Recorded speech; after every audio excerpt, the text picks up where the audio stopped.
Hello बच्चों, इस next video में हमारा आज का टॉपिक है relation between I and V D.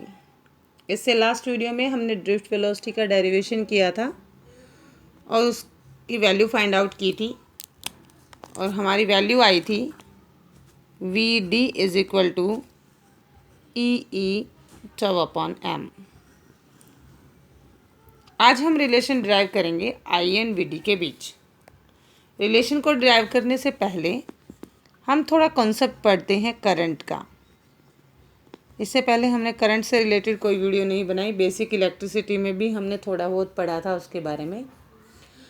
अब देखिए, करंट जो है, इलेक्ट्रिक करंट अराइज होता है फ्लो ऑफ चार्ज पार्टिकल की वजह से। जैसे मेटालिक कंडक्टर के अंदर फ्री इलेक्ट्रॉन्स, हम ये बात डिस्कस कर चुके हैं।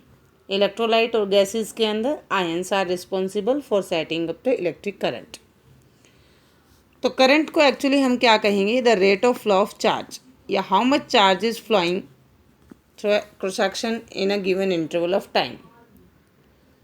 The strength of electric current flowing through a conductor is defined as the rate of flow of charge through any cross section of the conductor. अगर जो रेट ऑफ फ्लो है वो टाइम पे डिपेंड नहीं करता, इंडिपेंडेंट है, तो हम कहेंगे कि हमारा करंट स्टेडी है, लगातार एक जैसा चल रहा है। और अगर हम कहें steady current plays the same role in magnetostatic as it played in electrostatic, दोनों में सेम रोल प्ले करता है, मैग्नेटिक वाले चैप्टर में भी और इलेक्ट्रिक वाले चैप्टर में। अगर हमारा करंट वेरी करता है with respect to time, then we will take instantaneous current, that is d Q by D t. Vary करने वाले करंट को हम कहेंगे वेरिंग करंट। उसके लिए हम फिर इंस्टेंटेनियस करंट की वैल्यू लेंगे और I is equal to D Q by D T से रिप्रेजेंट करेंगे।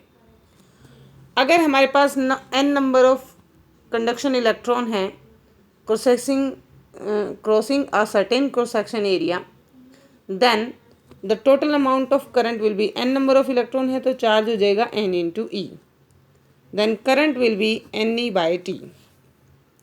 तो ये कुछ कॉन्सेप्ट था हमारा करंट को लेकर, और ये इसके टाइप थे।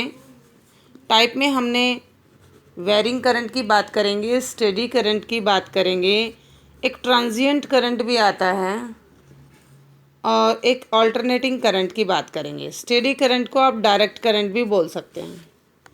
रिप्रेजेंट करें इसको अगर हम with respect to time current को, तो स्टेडी करंट इस तरीके से रिप्रेजेंट होगा, टाइम इंडिपेंडेंट होगा। वेरिंग करंट इस तरह का कुछ होगा जो वेरी करता रहेगा। और अगर हम, या वेरिंग करंट इस तरीके से रिप्रेजेंट ना करो, ऐसे भी कर सकते हो। ट्रांजिएंट करंट होता है जो स्मॉल इंटरवल ऑफ टाइम के लिए एग्जिस्ट करता है। जैसे किसी ऐसे डीसी सर्किट की हम बात कर रहे हैं जिसमें कोई कैपेसिटर लगा होगा, ये बातें आगे भी आएंगी हमारे पास। ट्रांजिएंट होता है very short interval of time के लिए जो एग्जिस्ट करे। और एक होता है अल्टरनेटिंग करंट जो साइनसॉइडिकल नेचर का होता है और इस तरीके से वेरी करता है, जो अल्टरनेट होता रहता है, चेंज होता रहता है। तो इसमें एक्चुअली मैग्नीट्यूड और डायरेक्शन कॉन्टीन्यूसली चेंज हो जाएंगी विद रिस्पेक्ट टू टाइम, और ये साइन और कोस कर्व की तरह चलेगा। ये हमारा एसी है, अल्टरनेटिंग करंट है। इनके बारे में डिटेल भी हम नेक्स्ट यूनिट में जैसे जैसे आएंगे पढ़ते चले जाएंगे। अब थोड़ा सा कॉन्सेप्ट पढ़ते हैं इलेक्ट्रिक करंट का। करंट को हमने कहा it is Q by T. Current से रिलेटेड एक और क्वांटिटी होती है जिसको हम करंट डेंसिटी कहते हैं, that is J, current per unit area. अब देखिए इन दोनों में क्या रिलेशन है। करंट की अगर हम बात करें तो एक स्केलर क्वांटिटी है, हालांकि इसकी डायरेक्शन भी होती है। इसकी जो डायरेक्शन है फ्लो की, वही कन्वेंशनली लेते हैं हम, जो डायरेक्शन ऑफ पॉजिटिव चार्ज है। और वैसे तो इलेक्ट्रॉन्स को हम एट्रीब्यूट करते हैं ज़्यादा करंट के फ्लो के लिए। The direction of current is opposite to the direction of conventional current, यानी कि पॉजिटिव चार्ज फ्लो करेगा पॉजिटिव टू नेगेटिव, तो direction of current is positive to negative. Magnitude यहाँ से आई गया, डायरेक्शन भी है, मैग्नीट्यूड भी है, फिर भी हमारा करंट स्केलर है। स्केलर इसलिए है कि इसको हम एल्जेब्रिकली ऐड करते हैं या सब्ट्रैक्ट करते हैं। ये किसी, यानी कि अलजेब्रा के रूल से ऐड होते हैं, वेक्टर लॉज ऑफ एडिशन को फॉलो ये नहीं करता, दैट्स वाई। आप इसको टेंसर भी कह सकते हैं properly. More over the strength and direction of the current remain same ये बड़ी इंटरेस्टिंग बात है। If the wire carrying current is of different cross section at different points along its length and even if the wire is bent at any angle at different point, जबकि जो current density है वो एक vector quantity है। Vector quantity इसलिए है कि ये पर्टिकुलर एरिया पे फाइंड आउट करनी होती है, तो ये हमारी एक करंट डेंसिटी एक वेक्टर क्वांटिटी है।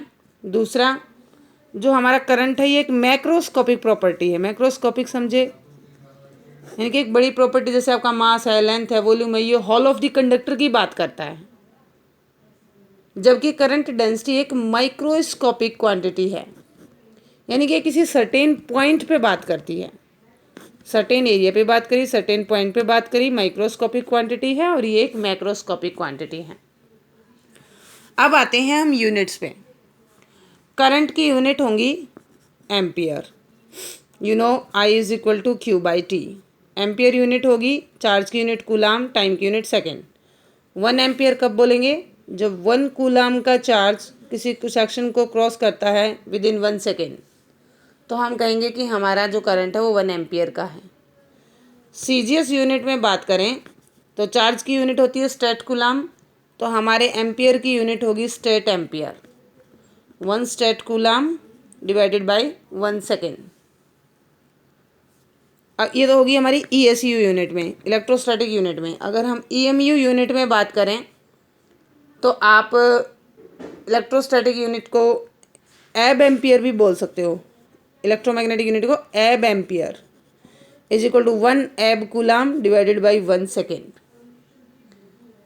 1 एम्पियर 1 कूलाम पर सेकेंड है, और अगर CGS यूनिट में इसको रिलेट करें तो 1 कूलाम 3 × 10⁹ स्टेट कूलाम के इक्वल होता है, तो ये इतने स्टेट एम्पियर के बराबर हो गया। अगर एब कूलाम की बात करें तो 1 कूलाम में 1/10 एब कूलाम्स होते हैं, यानी कि 1 एब कूलाम 10 कूलाम के इक्वल होता है, तो 1 एम्पियर इज इक्वल टू 1/10 एब एम्पियर। तो ये कुछ बेसिक कॉन्सेप्ट था करंट का, उसके टाइप्स और उसकी यूनिट। नेक्स्ट अब हम रिलेशन डिराइव करते हैं। मान लीजिए हमारे पास ये कोई कंडक्टर है, metallic conductor, having length L and area of cross section is A, और ये इसकी करंट की डायरेक्शन है। Let me suppose N is the number density and V is the potential difference across it having electric field E। तो हम कैसे I को find out करेंगे? N हमारा नंबर डेंसिटी है, इस बात पे ध्यान दीजिए। Number of electrons per unit volume, per unit volume. अब number of electron per unit volume अगर N है तो नंबर ऑफ इलेक्ट्रॉन्स कैसे निकालेंगे? N को मल्टीप्लाई कर देंगे वॉल्यूम से, तो N वॉल्यूम होगा एरिया इंटू लेंथ। वॉल्यूम क्या हो जाएगा? एरिया A और लेंथ L। सो चार्ज कितना हो जाएगा? N into A into L into E। Total charge की अमाउंट होगी N into A into L into E। अब हमें निकालना है करंट। करंट हो जाएगा N A L E total charge divided by time. अब लेंथ पर यूनिट टाइम को हम क्या कह सकते हैं? वेलोसिटी, और यही होगा हमारा NAEVD। This is the relation, और ये बहुत इंपॉर्टेंट है, इसको हम ANEVD भी लिख देते हैं। NAEVD को क्या लिख सकते हैं? ANEVD।